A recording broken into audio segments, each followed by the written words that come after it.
One thing I actually genuinely considered doing was a career change, and that was going to go from where I currently am, still working in marketing, into customs, and explicitly helping people with customs declarations.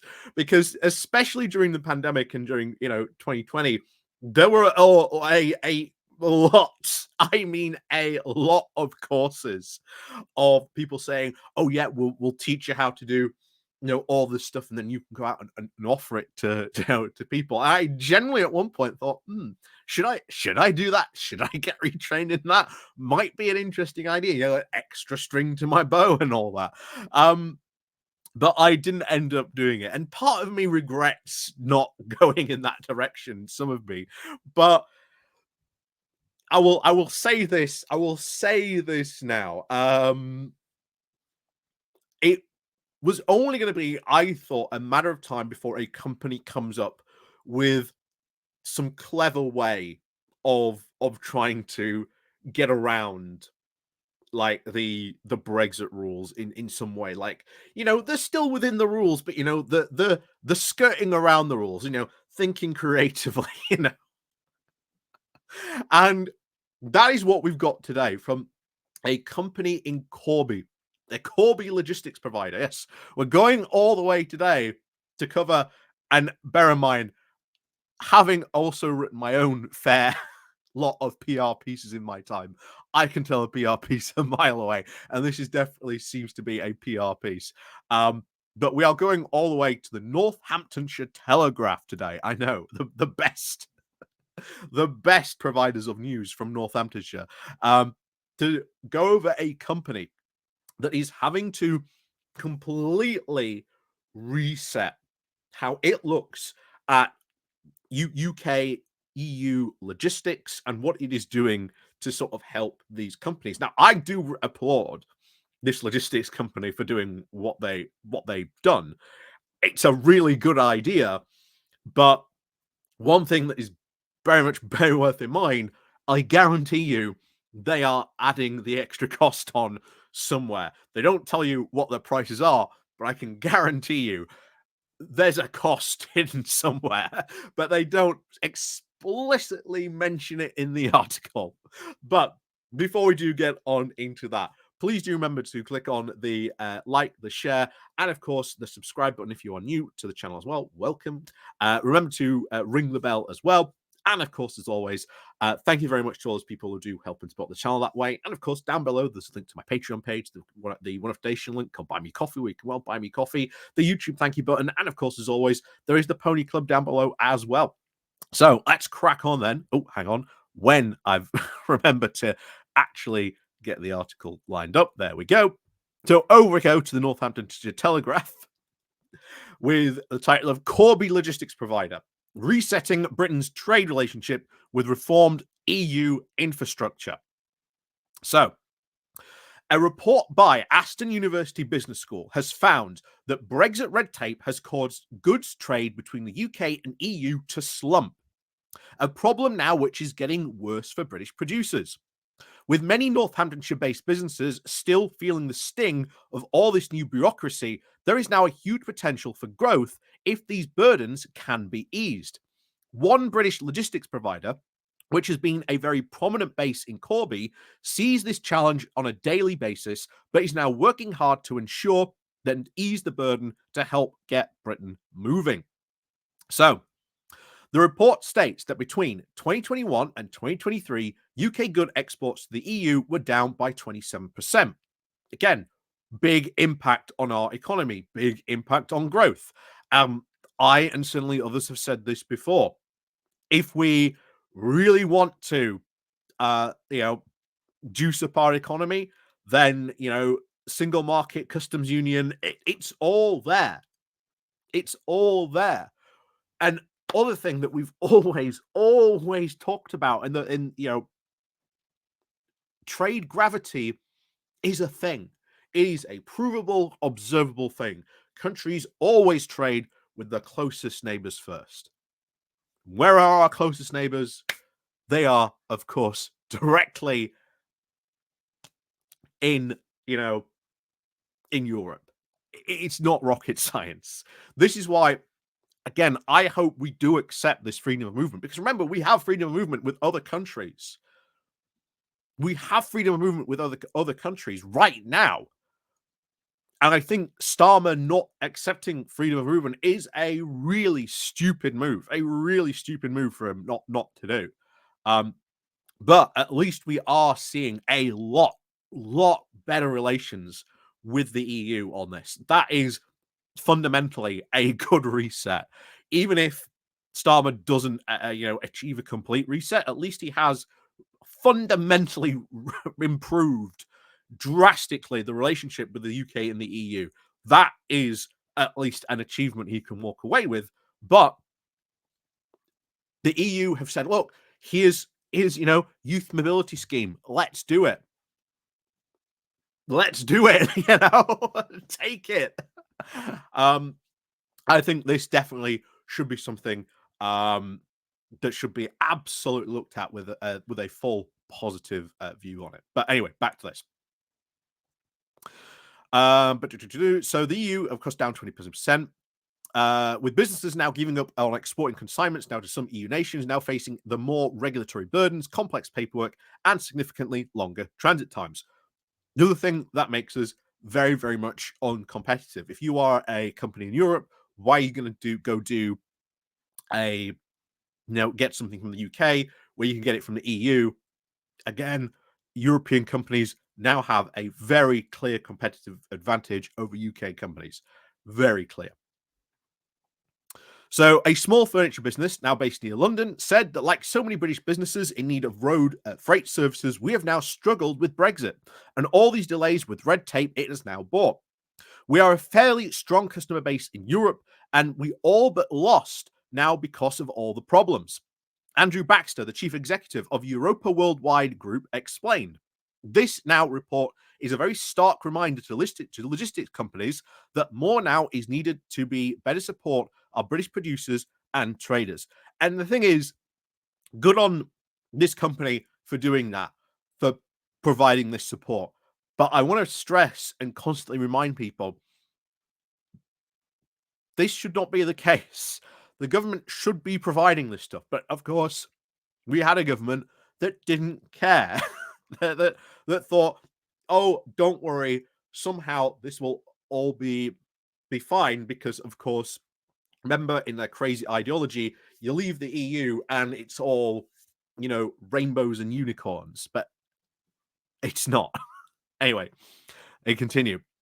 So he continues by saying that these businesses who traded very regularly with UK countries before Brexit, yet nearly 5 years on from the UK leaving the EU officially, due to now additional work and the cost associated with red tape, these businesses have given up on trying to feasibly reach their European markets. And we've been through this, I don't know how many times. The furniture company, they don't reference it in the article, but it would be interesting to know how much business they lost. Roughly, we've seen it be about 30%. That seems to be the average. And if you are a small business and you lose 30% of your business because of something like this, that is a massive hit to take. So what have they done? Let's get to look at these revolutionary things that they've done. And quite frankly, they're not that revolutionary, but whoever wrote it certainly made it seem to be the case. So to reset the trading relationship, Europa has now heavily invested in its custom support infrastructure in years since Brexit, developing now an innovative delivery duty paid technology, or DTP technology, that is now bettering its customer service. Europa Road, the European freight division of Europa Worldwide Group, is now easing this pain with an established custom support infrastructure and guaranteed pre-Brexit delivery times. So it's still a European freight company. But ultimately, there will be an added cost somewhere. They're just not talking about it. So to reinforce its customs infrastructure, Europa Road launched its own innovative service, Europa Flow, back in 2021, which uses this combination of DDP and now postponed VAT accounting and pre-lodged declarations to now ease the administrative burden for exporters. Again, nothing revolutionary. So they've got this new technology. I can't really speak to that. I've never seen it, never used it. Not my area of expertise, but apparently, it's absolutely amazing. If you've used this, do let me know what you think. Of course, postponed VAT accounting. That happens. A lot of other UK companies do this. Helps a lot of companies, again, especially small businesses, sort of help with their accounting. If they could postpone VAT payments, then that helps them shave off a bit of money that they can then pay later for other stuff. Again, that's nothing new. Pre-lodge declarations, that seems to be certainly the best, I think, port of call. There is nothing in the rules that you can't do a pre-lodge declaration of what you're going to do. And again, that will help administrative burdens. That is right. So yeah, good on them for doing this. But again, it's hardly, shall we say, the most innovative thing ever. And it wouldn't also surprise me if there are other companies doing this as well. So this unique service, which launched in 2021 because of Brexit, is now making it easier for British businesses to serve their European markets. For smaller to mid-sized operators who might not have their own customs entities or even specialized finance teams to try and tackle the customs admin in-house, Europa's infrastructure is now protecting their trade from Britain to the EU, ensuring the movement of consignments is as seamlessly as possible. And that right there is and always was the crux of the issue. That small, medium-sized companies, SMEs as we call them, do not have that specialized accounting team, that specialized entity in their business, because that costs an arm and a leg. Because previously, never had to do it. Didn't need it.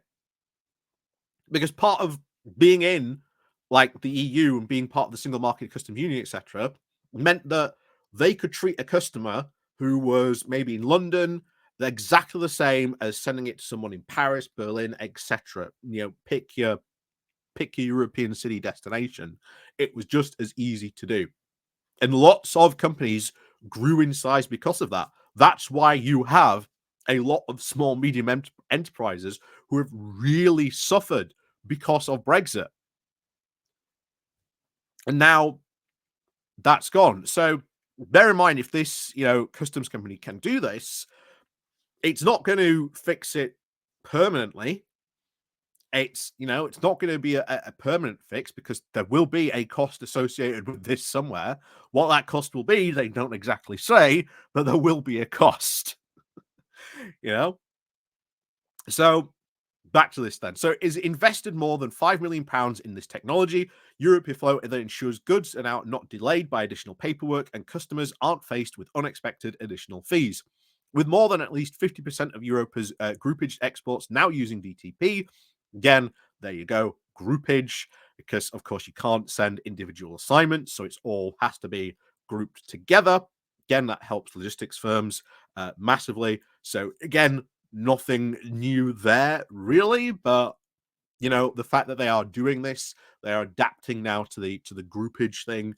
Again, still an additional cost, still extra thing, but of course you now have to probably, if you are a company and you're using these people, then you probably have to go, okay, this groupage is going out this day, this groupage is going out this day, and that's your window of opportunity to do your exporting through that groupage. Wouldn't surprise me if that's how they've got it set up.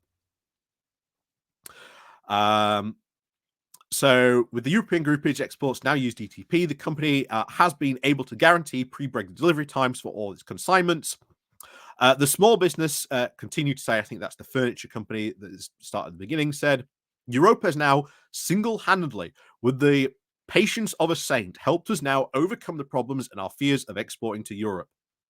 Andrew, of course, continued at the same time where British exporters now continue to face very significant and additional complexities of paying import duties, VAT, and of course, customs clearance post-Brexit.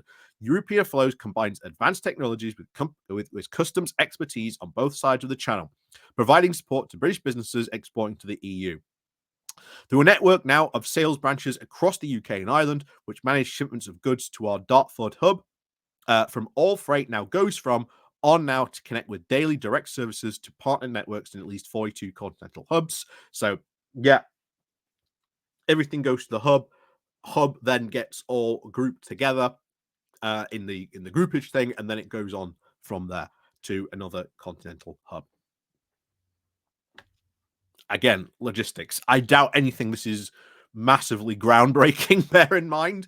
But again, I've never done anything with logistics or anything like that. But it wouldn't surprise me if there is someone who works in logistics out there who watches this goes, oh yeah, that's a thing, you know. Again, not exactly, should we say, breaking new ground, but they're just using old ideas with a new spin by the sounds of it.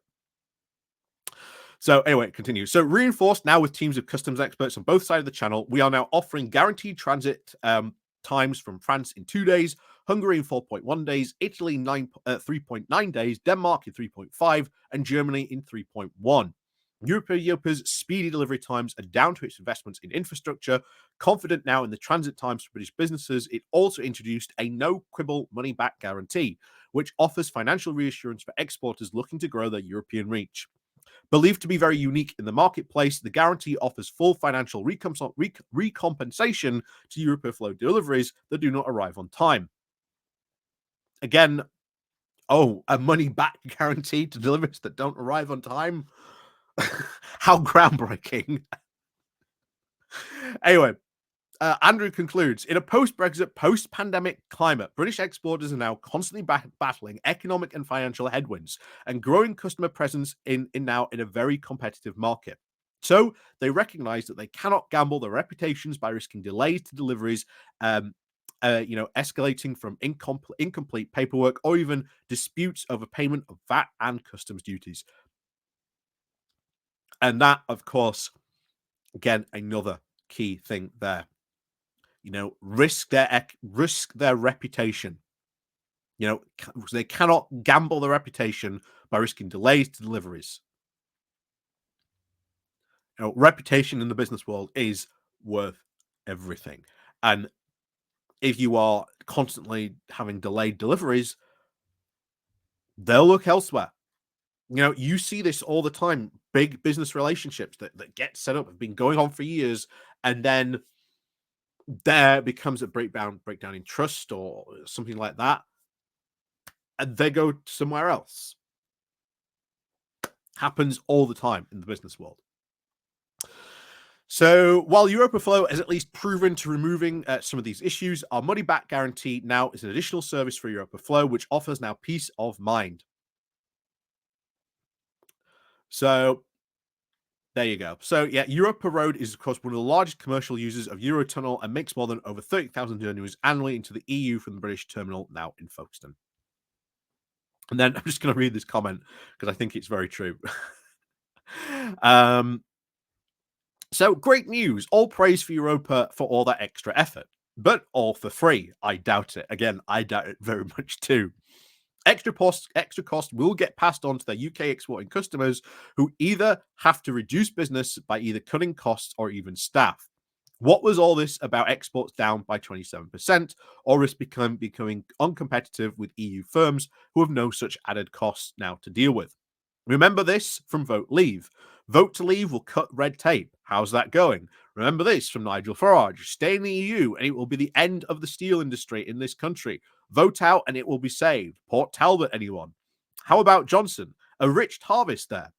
So, we'll guarantee support for UK farming at its current level, 100%. No farmer is getting anywhere near that, nor that they actually need it, mind you, as many farmers of all types are now cutting back due to export problems and lack of EU farm workers. This is just a small selection, a very small selection of the lies from Johnson, Farage, and Gove, and many, many more. They lied to enrich themselves. They lied. You paid. This is also a comment now for The Independent, and I couldn't have put it better than myself. The political bandwidth that Brexit has now taken up, resources wasted, the opportunities lost, the money hemorrhaged, the hassle caused, the ignorance, the prejudice, and the relentless stupidity for nothing, genuinely nothing. Again, couldn't agree more. Could not agree more. But hardly anything new. Again, I'm not, I'm not shattering your world with with any new news here. But as I always said, some of these stories like this don't go and make big, major, national news. They underpin local papers, local regional papers, and things like that. That's where you see most of these stories that we've been covering for years about what's been going on with Brexit for companies up and down the country. And as I said at the beginning, roughly it tends to be around about 30%, roughly. Again, if you're a small business, if you've ever run a small business, imagine 30% of your business going overnight like that. So, yeah, good on them for basically doing new stuff in an old way. But at least it's somewhat of a support system that this company is offering. It will help probably a lot of small businesses that can afford it. Those that obviously can't afford it, well, you know, sad day for them. But that's just the situation that we are in, unfortunately. Like I say, Keir Starmer really, really needs to sort out this EU stuff. And I think it comes from, as we've said, well, many said before, just a place of being unwilling to rehash the Brexit arguments. But as we always said back in the day, to quote Ian Hislop, just because you lose a referendum or you lose an election does not stop you from going on to make that argument, and that is where we are now, still here making that argument that, oh, look, we were right all along, and now, of course, we've got to now start undoing a lot of that damage. The public, the British public, already pretty much on board. You can see in the polls the direction this is already going.